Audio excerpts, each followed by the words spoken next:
Hello বন্ধুরা, ময়রা কিচেনের পক্ষ থেকে সবাইকে স্বাগত। আজকের রেসিপি ঝিঙে পেঁপে আলু দিয়ে রুই মাছের ঝোল।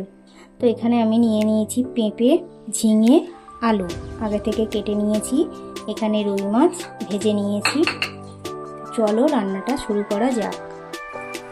তো কড়াই আমার মাছ ভাজার তেল আছে, ওর মধ্যে আরেকটু তেল দেবো। তেল গরম হয়ে গেছে, ওর মধ্যে গোটা জিরে দেবো। আগে থেকে কেটে রাখা আলু পেঁপের টুকরোগুলো দেবো।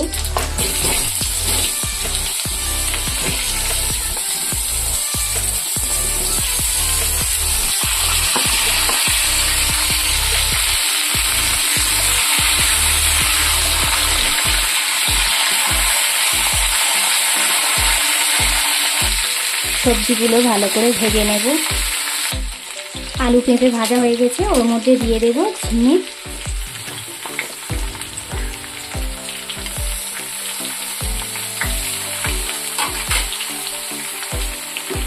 ভালো করে আবারও নাড়াচাড়া করে নেব।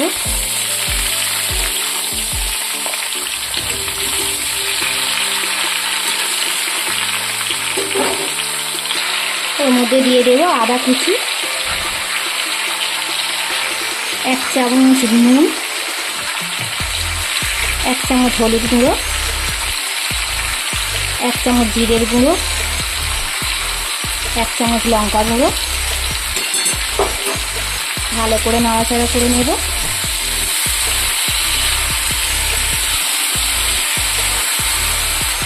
কষানো হয়ে গেছে, ওর মধ্যে জল দিয়ে দেব।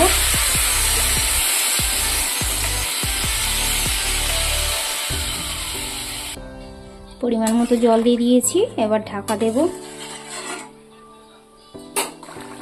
ঝোল হয়ে এসছে, ওর মধ্যে ভাজা মাছগুলো দিয়ে দেব।